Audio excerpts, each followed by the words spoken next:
नमस्कार, मैं स्वामी ओम प्रकाश और आज बात करेंगे क्राइंग कॉन्शसनेस की। जी हाँ, हम कितने सचेतन हैं अपने रोने को लेकर। जब भी मन में कोई भाव उठता है, जब कोई पीड़ा होती है, जब कोई तकलीफ़ होता है, जब कोई संवेदनाएं जाग जाती हैं, जब कोई फीलिंग्स बिल्कुल लबालब भर जाता है, छलकने लगता है, उस वक्त हम कितने कॉन्शियस होते हैं। अक्सर लोग भाव में बह जाते हैं। अक्सर लोग भाव में बह जाते हैं। लोग कहते हैं इमोशनल हो गए हो क्या। वो इमोशन में इतने बह जाते हैं, उनको पता ही नहीं चलता है कि कहाँ रुकना चाहिए था, कहाँ बैलेंस करना चाहिए था, कहाँ उनको दिखना चाहिए था कि कौन सा इमोशन किस समय के लिए बहता चला गया है। क्या आपको पता होता है कि आप एक ही वजह से रोते हैं? क्या आपको पता होता है कि आप जो कभी भी आप रोते हैं तो उसके पीछे कौन सी वजह होती है? कोई एक ही वजह होती है या अनेक वजह होती है? आप जब गौर से देखेंगे, आप जब उतने सचेतन हो जाएंगे तो आपको दिखेगा कि आप रोना शुरू तो आपने किया था एक ही वजह से। उसके बाद पता नहीं उस तरह के और भी विचार आपके मन में आते चले जाते हैं और आप रोते चले जाते हैं। बहुत सारे लोग अनियंत्रित रूप से रोते चले जाते हैं, वह बीमार हो जाते हैं। बहुत सारे लोग अनियंत्रित रूप से रोते चले जाते हैं, उनका भी स्वास्थ्य गिर जाता है, उनका भी स्वास्थ्य ठीक नहीं रहता, वो भी बीमार की श्रेणी में आ जाते हैं। बहुत लोग बिल्कुल नहीं हंसते हैं, बहुत लोग बिल्कुल नहीं रोते हैं, बहुत लोग बिल्कुल अपनी संवेदनाओं को प्रकट नहीं करते हैं, अपने भाव को प्रकट ही नहीं होने देते हैं। वो लोग भी धीरे धीरे बीमार हो जाते हैं, उनका भी स्वास्थ्य गिर जाता है। वजह क्या है? यहाँ पर होना क्या था? यहाँ होना था कि आपको कॉन्शियस होना था, सचेत होना था, जागरूक होना था, आपको जगना था। आपको समझना चाहिए कि कॉन्शियसनेस है क्या। वो जो कॉन्शियसनेस है उसका इस्तेमाल हम किन किन जगह कर सकते हैं। एक बार वो कॉन्शियसनेस आपके भीतर आ गया तो आप उस चीज़ का अपने सुविधा अनुसार जहाँ भी कहीं चाहे इस्तेमाल कर सकते हैं। मैंने कहा अधिकतर लोग रोते ही नहीं हैं। वो जो भाव है मन में, वो जो भीतर भाव भरा है, उस भाव का प्रकटन है आंसू। आंसू क्या है? टीयर्स क्या है? It is the manifestation of your inner feelings. आपके भीतर जो भाव भरा पड़ा है, जो पीड़ा भी हुई है, वो पीड़ा मन में हुई है, सूक्ष्म रूप में हुई है, वो द्रव्य के रूप में आपकी आंखों से बाहर आने लगता है। भाव पानी का रूप ले लेता है, जल का रूप ले लेता है, लिक्विड के फॉर्म में आ जाता है। भाव, इमोशन का अपना अलग स्वरूप है।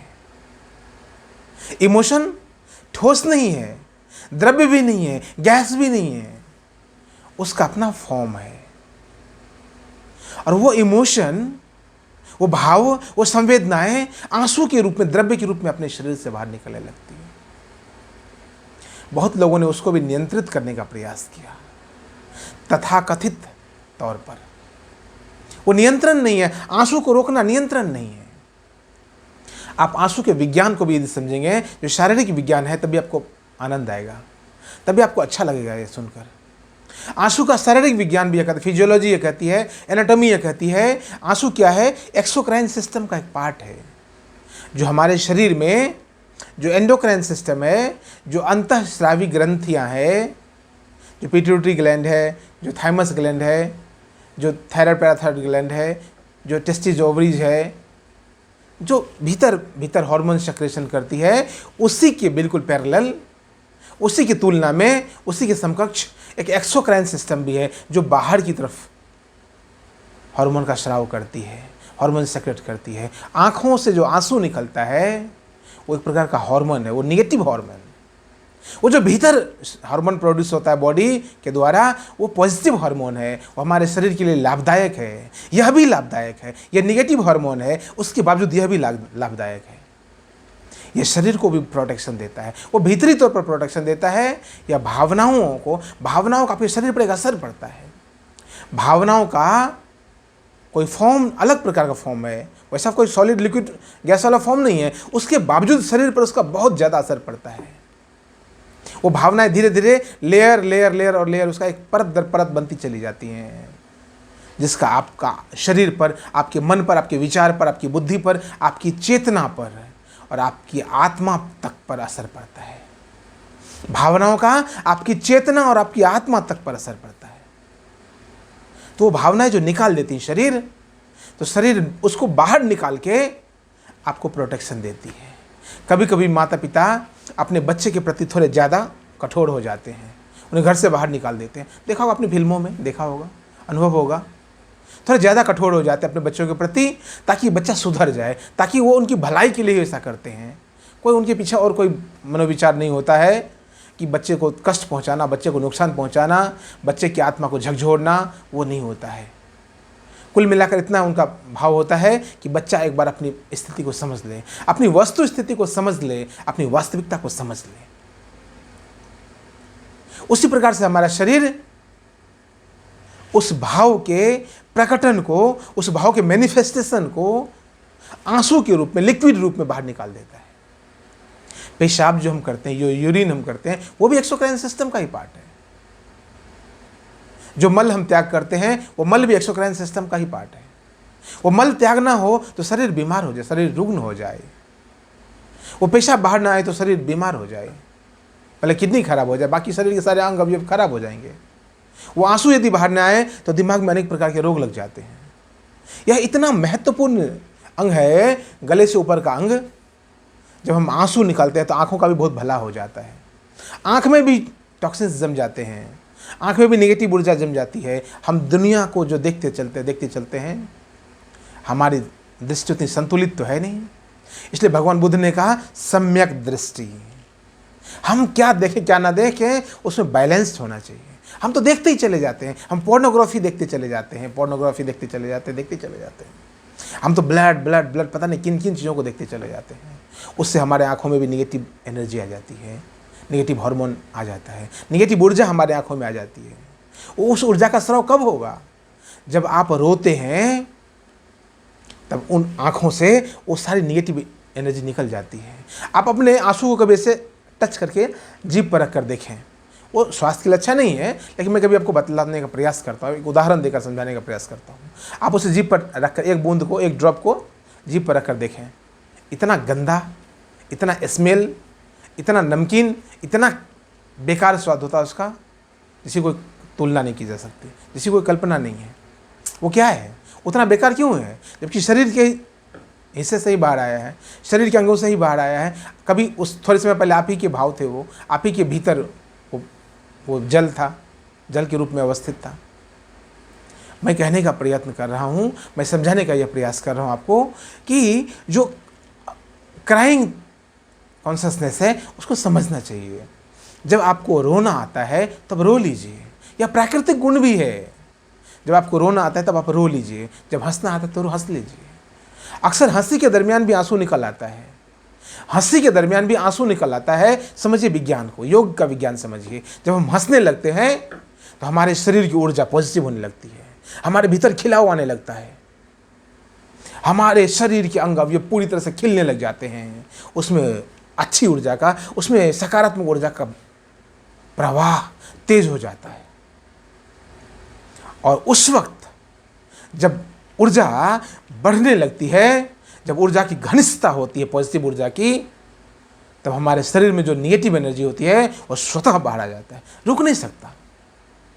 यदि घर का मालिक बहुत बलिष्ठ होगा, बहुत बलवान होगा, उस घर में चोर रुक नहीं सकते।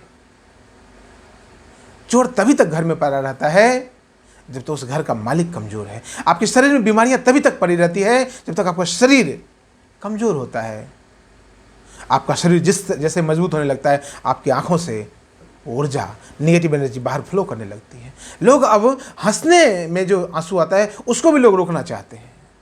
यह दुर्भाग्यपूर्ण स्थिति है, यह नपुंसकता की ओर मनुष्य का कदम है। यह सबसे दुखद बात है। हंसने के दरमियान जो आंसू आता है उसको भी लोग रोकना चाहते हैं, उसको भी कहते हैं नहीं नहीं नहीं, मैं तो सॉरी। क्यों सॉरी करो, क्यों फॉर्मेलिटी निभा रहे हो आप? कोई आवश्यकता नहीं इस तरह की फॉर्मेलिटी की। यह बेवकूफ़ी है। यह जिस भी समाज से हमने सीखा है, यह गलत चीज़ें हमने सीखा है। हंसने के दरमियान जो आंखों से आंसू निकलता है वो भी प्राकृतिक गुण है। प्रकृति हमारे भीतर ज़्यादा होने लगती है तो जो विकृति होती है वो विकृति बाहर आ जाती है। प्रकृति ज़्यादा होगी तो विकृति बाहर आ जाएगी, विकृति कम होगी। विकृति ज़्यादा होगी तो प्रकृति कम होगी। जिन लोगों में टॉक्सिन्स बहुत ज़्यादा होते हैं, जिनमें अवसाद होता है, जिनमें डिप्रेशन की समस्या होती है, उनकी आंखों से आंसू बहुत कम निकलते हैं। क्यों? क्योंकि उनके भीतर प्राकृतिक गुण बहुत कम होता है। उन सब के लिए कहता हूँ, जिनको अवसाद है वो भी रोएं, उनके अवसाद में लाभ मिलेगा। जिनको माइग्रेन है वो भी रोएं, जब भी रोने का मन करता है। एक थेरेपी है, पश्चिमी जगत ने एक थेरेपी बनाया। भारत में हमेशा से अंग रहा है, प्राकृतिक व्यवस्था का अंग रहा है, लेकिन पश्चिमी जगत ने अलग से थेरेपी बनाया, क्राइंग थेरेपी, रोने की थेरेपी। उसमें बैठ के आपको रुलाते हैं, उसमें ऐसे ऐसे संगीत चलाते हैं जिससे आपको रोना आ जाए, ऐसे विचार प्रकट करते हैं जिससे आपको रोना आ जाए, आपकी भावनाओं को छेड़ते हैं, आपको कहते हैं आप याद करिए, मेमोराइज कीजिए वह बुरा दौर, और आप रोने लग जाते हैं। वैसी भाव बनाते हैं, वैसी व्यवस्था बनाते हैं, आर्टिफिशियल व्यवस्था बनाते हैं ताकि आप रोने लग जाएं। क्राइंग थेरेपी है। तो आपको जब भी रोना आए आप खुल कर रोइए। संभव नहीं है पब्लिक में तो कमरे बंद कर लीजिए, बाथरूम में चले जाइए, जहाँ आपको लगता है वहाँ चले जाइए, खाली में एकांत में चले जाइए, लेकिन आप रोइए। उस रोने से आपका भला हो जाएगा। प्रकृति ने इसलिए दिया, तब तकलीफ कहाँ होती, समझिए आप मेरी बात को। काम, क्रोध, लोभ, मोह, अहंकार, इन सब चीज़ों से ये रोग हैं, ये मन की वृत्तियाँ, गलत वृत्तियाँ हैं, इनसे परेशानी होती है। आपके उम्मीदों पर कोई खड़ा नहीं उतरता तो क्या होता है, आपको तकलीफ होता है तो रोना आता है। कोई धोखा देता है तो परेशानी, पीड़ा होती है तो रोना आता है। प्रकृति ने कितनी सुंदर व्यवस्था बनाई है, जरा उसको आप समझिए। परमात्मा ने कितनी सुंदर, कितनी उच्चतम व्यवस्था बनाई हमारे शरीर के भीतर। परमात्मा चाहता है कि आप स्वस्थ हो जाएं। ये पूरी प्रकृति, पूरा कॉस्मस, पूरा ब्रह्मांड चाहता है कि आप स्वस्थ रहें। तभी तो आपकी जो करुणा आपके भीतर भरी पड़ी है, जो आपकी पीड़ा होती है, जब आपका शोषण होता है, जब आपका उत्पीड़न होता है, उस समय आपकी आंखों से आंसू निकलने लगता है। भीतर कुछ गलत हो रहा है, भीतर कुछ व्यवस्था चरमरा गई है, कुछ डगमग हो गया है। उस व्यवस्था को ठीक करने के लिए, उसको कंपनसेट करने के लिए, उस कंपनसेशन के दौर के लिए प्रकृति क्या करती है, आपके शरीर में आंसू निकाल देती है। प्रकृति आंसू के माध्यम से आपकी हानि को कंपनसेट करने का प्रयास करती है। फिर प्रकृति के काम में आप क्यों बाधा बनते हैं? प्रकृति के काम में बाधा मत बनिए, क्योंकि आप प्रकृति के हिस्से हैं। आपके भीतर भी प्रकृति है और आपके बाहर भी प्रकृति है। आप खुली आंखों से जो कुछ भी देखते हैं सब प्रकृति के हिस्से हैं। और बंद करके जब आप अंतर आकाश में जाएंगे, वहां जो दिखेगा वह भी सब प्रकृति का हिस्सा है। आप स्वयं प्रकृति की ही उपज हैं और कुछ भी नहीं। आपका कोई अस्तित्व नहीं, आपका इंडिविजुअल कोई अस्तित्व नहीं। आप बस और बस प्रकृति के हिस्से हैं। उस प्राकृतिक व्यवस्था को समझिए। स्वयं में कभी रोना आए रो लीजिए, हंसना आए हंस लीजिए, जो हो रहा है उसको देखिए, उसके प्रति कॉन्शियस हो जाइए। यही क्राइंग कॉन्शियसनेस है, यही रोने के प्रति सचेतन होना है। यही क्राइंग कॉन्शियसनेस को बतलाने का मेरा प्रयास है। आप प्राकृतिक गुण को ओढ़िए, प्राकृतिक गुण को समझिए, प्राकृतिक जीवन को जिए और प्रकृतिगत होकर शरीर का त्याग करें। हरि ओम तत्सत, हरि ओम तत्सत।